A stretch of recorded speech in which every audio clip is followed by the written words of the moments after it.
السلام علیکم ورحمۃ اللہ وبرکاتہ۔ الحمد للہ حمدا کثیرا طیبا مبارکا فی، اللهم صل وسلم علی نبینا محمد وعلى آلہ وصحبہ وسلم تسلیما کثیرا۔ رب اشرح لی صدری ویسر لی امری واحلل عقدۃ من لسانی یفقهوا قولی۔ اعوذ باللہ السمیع العلیم من الشیطان الرجیم، من حمدہ ونفخہ ونفثہ۔ سورۃ المعارج ہماری جاری تھی۔ اس میں اس طرح پہلے ذکر کیا کہ ان کفار کا یہاں رد ہے اس سورہ کے اندر، کہ جو آخرت کو نہیں مانتے، نبی صلی اللہ علیہ وسلم کو نہیں مانتے، اور ان کے اندر اور کئی اخلاقی برائیاں ہیں، تو ان کا رد ہے۔ درمیان میں اللہ رب العزت نے پھر مومنوں کی صفات بھی بیان کر دی، جو اللہ رب العزت کے ساتھ گلہ شکوہ والا معاملہ نہیں کرتے، بلکہ شکر اور صبر کے ساتھ زندگی بسر کرتے ہیں۔ یعنی جو اللہ والے ہیں ان کا بھی اللہ نے درمیان میں نقشہ کھینچ دیا ہے، اور وہ کئی ایک صفات یہاں اللہ نے ذکر کر دی ہیں جو ہم نے کل پڑھ لی۔ آگے پھر وہی لوگ کہ جو آخرت کا انکار کرنے والے ہیں، ان کا پھر دوبارہ اللہ تعالیٰ ذکر شروع کر رہا ہے کفار کا۔ دوسرا رکوع ہے فَمَالِ الَّذِينَ كَفَرُوا قِبَلَكَ مُهْطِعِينَ۔ کیا ہے ان لوگوں کو کہ جنہوں نے کفر کیا، قِبَلَكَ وہ آپ کی طرف، مُهْطِعِينَ دوڑ کے دوڑ کر آنے والے ہیں، ٹھیک ہے۔ کافروں کو کیا ہے کہ وہ آپ کی طرف، قِبَلَكَ آپ کی طرف، مُهْطِعِينَ دوڑ کر آنے والے ہیں، عن الیمین و عن الشمال عزین، دائیں کی طرف سے بھی اور بائیں طرف سے بھی، عزین، عزین کا معنی ہوتا ہے ٹولے بنا کر، ٹولیاں بنا کر، ٹھیک ہے، گروہ بنا کر، جماعتیں بنا بنا کے وہ آ رہے ہیں۔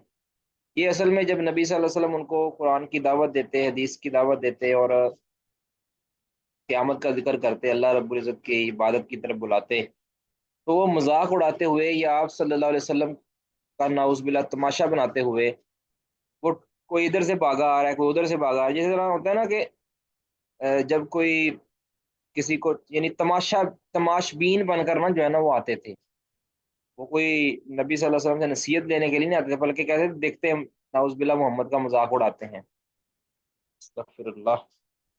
یعنی اس حد تک وہ گرے ہوئے تھے کہ وہ نبی صلی اللہ علیہ وسلم جو کہ آپ سراپا نصیحت تھے، آپ کا مذاق اڑانے کے لیے وہ ٹولیوں دائیں سے آ رہے ہیں، کوئی بائیں سے آ رہے ہیں، آ کر آپ کے پاس مجمع لگا لیتے تھے۔ تو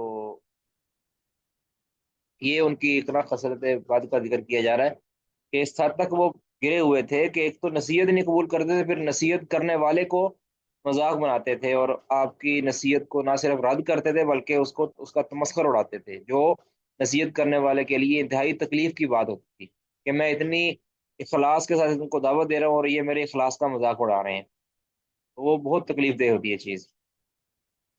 تو آگے آیا تو ماؤ، کیا تما کرتا ہے کل امرئ منہم، ان میں سے ہر شخص، کیا ان میں سے ہر شخص تما کرتا ہے کہ ان یدخل جنت نعیم، کہ اسے داخل کیا جائے گا نعمتوں والی جنت میں۔ اصل میں پہلے بھی جس طرح ذکر ہو چکا کہ ایک تو وہ آخرت کو مانتے نہیں تھے، دوسرا کہتے تھے اگر بالفرض آخرت ہوئی بھی تو بھی ہمیں جو ہے وہ آخرت میں اچھا ہی سلوک ہمارے ساتھ کیا جائے گا، کیونکہ ہمیں دنیا کے اندر اچھا ہمارے ساتھ برتاؤ کیا گیا۔ اب یہ تکبر کی اس سے بھی بڑی صورت ہے کہ ہم دنیا میں اپنی مرضی کریں، ہمیں قیامت والے دن پھر بھی اللہ تعالیٰ ہمارے ساتھ اچھا سلوک کرے گا۔ یہ اس لیے نہیں کرتے تھے کہ اللہ تعالیٰ کے ساتھ ان کو رحم والی امید تھی، بلکہ کہتے یہ ہمارا حق ہے کہ ہم بڑے ہیں، ہمارا دنیا میں تکبر کرتے ہوئے کہ دنیا میں ہمیں اچھا ملا ہوا ہے تو آخرت میں میرا اچھا ہونا ہمارا حق ہے۔ تو یہ کبر کی صورت ہے، پھر اسی لیے اللہ تعالیٰ نے ان کے قبر کو توڑنے کے لیے ان کی حیثیت واضح کی ہے آگے اگلی آیات میں۔ تو آیات موکل، یعنی ایک تو وہ مانتے نہیں تھے، کہتے تھے بالفرض اگر ہوا بھی تو پھر ہمیں جنت ہی ملے گی، اور جنت میں اعلیٰ ترین نعمتیں ملیں گی، اعلیٰ ترین ہماری زندگی ہوگی۔ ایطمع کل امرئ منہم، کیا طمع کرتا ہے ان میں سے ہر شخص، ان یدخل جنت نعیم، کہ اسے داخل کر دیا جائے گا نعمتوں والی جنت میں۔ کلا، ہرگز نہیں، یعنی ایسا ہرگز نہیں ہو سکتا کہ یہ دنیا میں بھی اپنی مرضیاں کریں اور آخرت میں بھی ان کی مرضی چل جائے، ایسا تو نہیں ہو سکتا نا۔ کلا انا خلقناہم مما یعلمون، ہرگز نہیں، بلا شبہ ہم نے ان کو پیدا کیا ہے، مما، اس چیز سے، یعلمون، جسے یہ خود بھی جانتے ہیں، یعنی ان کو ایک حقیر پانی کے قطرے سے پیدا کیا ہے، ان کی حیثیت یہ ہے۔ تو یہ اپنی حیثیت کو دیکھیں۔ اب جب مسلمان بھی اسی راستے سے پیدا ہوئے ہیں اور یہ بھی اسی طرح پیدا ہوئے ہیں، تو پھر ان کو کون سی فوقیت حاصل ہے کہ وہ آخرت میں بھی موجیں کریں اور دنیا میں بھی موجیں کریں؟ دنیا میں بھی ان پر کوئی پابندی نہ ہو اور آخرت میں بھی ان پر کوئی پابندی نہ ہو؟ یہ کس بنیاد پر یہ کہہ رہے ہیں؟ حالانکہ حیثیت سب کی شروع میں ایک ہی ہے، مسلمان ہو یا کافر ہو، پیدائش اس کی اسی پروسیس سے ہوئی ہے جس پروسیس سے ان کی ہوئی ہے۔ تو اب اس خلقت کے معاملے کے اندر وہ سارے برابر ہیں، تو پھر کس بنیاد پر یہ کبر کرتے ہوئے کہتے ہیں کہ ہم دنیا میں بھی ہماری اچھائی ہوئی ہے اور آخرت میں بھی ہماری اچھائی ہوگی؟ تو ایسا نہیں ہو سکتا، اللہ رب العزت فرماتے ہیں ایسا نہیں ہے۔ اب تمہیں آخرت کے امتیاز کے لیے تمہیں دنیا کے اندر کوئی امتیازی کام کرنا پڑے گا، تب جا کے آخرت کے اندر تمہارا اور دوسرے لوگوں کا امتیازی سلوک تمہارے ساتھ ہوگا۔ یعنی آخرت کے جو فرق ہوں گے وہ دنیا کے اندر کوئی فرق بندہ دکھائے گا تو آخرت میں فرق ہوں گے۔ اب دنیا میں بھی بندہ بے نمازی رہے اور تم بھی بے نمازی، اور دنیا میں تم شرک کرو، اپنی مرضیاں کرو، زنا کرو، شراب پیو، اور آخر میں بھی تمہیں یہ سارا کچھ مل جائے، تو ایسا نہیں ہو سکتا۔ فلا اقسم برب المشارق والمغارب انا لقادرون، فلا، اس طرح پہلے بتایا کہ یہ کسی نظریے کا رد کرنے کے لیے ہوتا ہے کہ ہرگز نہیں، اقسم، میں قسم اٹھاتا ہوں، برب المشارقی، مشرقوں کے رب کی، والمغاربی، اور مغربوں کے رب کی، انا لقادرون۔ اچھا، مشرقوں کا رب اور مغربوں کا رب، مشرق تو ایک ہی نظر آتی ہے ہمیں، مغرب بھی ایک نظر آتی ہے، سورج ایک طرف سے طلوع ہوتا ہے، ایک طرف سے غروب ہو جاتا ہے۔ تو اصل مراد یہ ہے کہ چونکہ موسموں کے بدلنے کے ساتھ سورج مختلف جگہ سے طلوع ہوتا ہے، ٹھیک ہے، اس کی جگہ بدلتی رہتی ہے، اس کے یعنی طلوع ہونے کے مطلع اور اس کا اور مغرب جو اس کا نا بدلتا رہتا ہے، تو اس وجہ سے اس کو مشارق اور مغارب کہا ہے، کہ ان کا لحاظ کرتے ہوئے نا، ہر چیز کا لحاظ کرتے ہوئے، کہ روزانہ جس سے طلوع ہوتا ہے اس کا لحاظ کرتے ہوئے اللہ تعالیٰ نے کہہ دیا تمام مشرقوں کا رب ہے، بہت سی مغربوں کا رب ہے، ٹھیک ہے۔ تو باقی اپنے اپنے علاقے کے حساب سے بھی ہمارا مشرق کسی اور طرف ہوتا ہے، یعنی سورج ہمارا شمال سے نکلتا ہے یا مغرب سے نکلتا ہے یا مشرق سے نکلتا ہے، ٹھیک ہے، یعنی سمت اس لیے ایسے کہہ رہا ہوں، قبلے کا حساب اگر رکھا جائے تو ہمارے کئیوں کا قبلہ مشرق کی طرف ہوتا ہے، کئیوں کا مغرب کی طرف ہوتا ہے، کئیوں کا جنوب کی طرف، کئیوں کا شمال کی طرف، تو اس اعتبار سے بھی اللہ رب العزت نے یہ فرما دیا، ان لقادرون، بے شک ہم قدرت رکھتے ہیں، ہم طاقت رکھتے ہیں، اعلیٰ، اس بات پر کہ ان نبدل خیرا منہم، کہ ہم ان سے بہتر لوگ لے آئیں، خیرم منہم، ان سے بہتر، یعنی یہ جو مشرکین جو کہتے ہیں کہ دنیا میں ہمارے لیے ساری نعمتیں ہیں، تو اللہ تعالیٰ فرما رہے ہیں کہ اللہ تعالیٰ چاہے تم کو ہلاک کر دے، اور تمہاری جگہ سے اللہ تعالیٰ تم سے بہتر لوگ، بہتر عقل والے، بہتر فہم والے، اور بہتر شکل و صورت والے، بہتر مال و متاع والے ہوں، تو ہم اس پر قادر ہیں۔